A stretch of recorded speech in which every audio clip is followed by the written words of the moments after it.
Hey everybody, it's Cannon Sharp. This week we've been tasked with discussing an informative topic in an informative speech, and I've decided to talk about how to make a steak.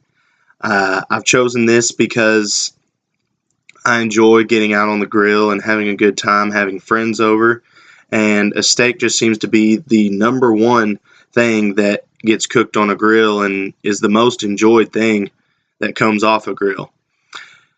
There's just something therapeutic about hearing the sound of a steak hitting the grill and smelling the steak as it cooks. And today I'd like to go over the process I use in order to make the steak. I'm going to go through it in 3 stages. The first one is pre-gaming. That involves seasoning, getting the grill ready, things like that.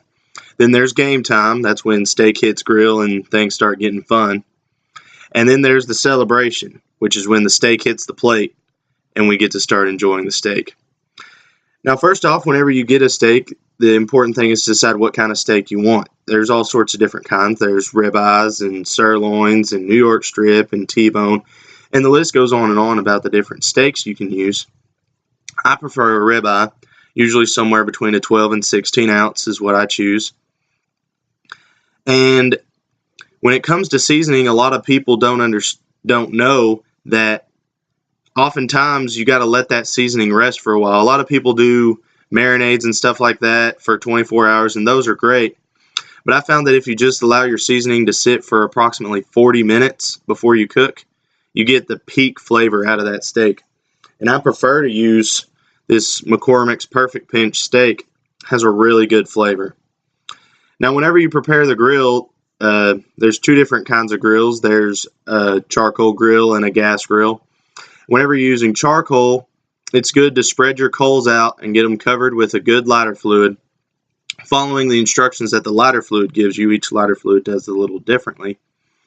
And begin to cook your coals. And you don't want to get the steaks on the coals until they're completely white and have gotten a good heat into the grill.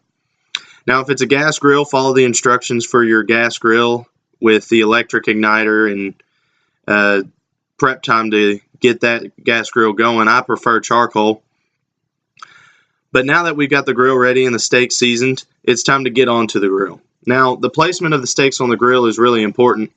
You don't want them off to the side away from the mass heat, and you don't want them sitting directly over the center as well, because a lot of times that can get too much heat and cook the steak unevenly.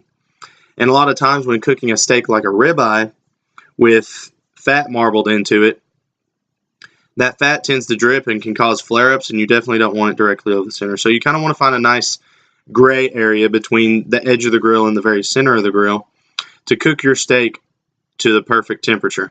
Now, everyone likes their steak cooked differently. Some people like it well done to where it's almost beef jerky, and some people like it where it's still mooing at them. Me, I prefer a medium to medium well steak, and there's a good little trick to do it. And it just takes your hand and feeling your thumb pad right here. With your hand open and feeling your thumb pad, that's approximately rare.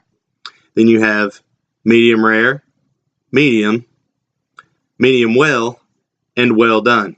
By feeling that your thumb pad and then feeling your steak, taking the firmness into account, you can find where that perfect cooking time is for your steak. Because each steak has a different thickness and different fat content, and that can vary the cooking times. But using that technique, you can get the perfect steak. And now it's time to celebrate.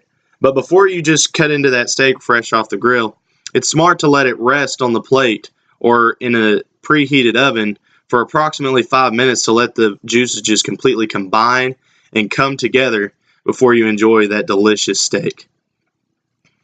Everyone enjoys a really good steak. And whenever people think of going out to eat, they go to the fancy restaurants, and usually the priciest thing on the menu is a nice, perfectly cooked steak. Now, I hope this speech has been helpful to you, and that next time you fire up the grill, you'll be able to get that perfect steak that you and your friends have been hoping for. Thank you.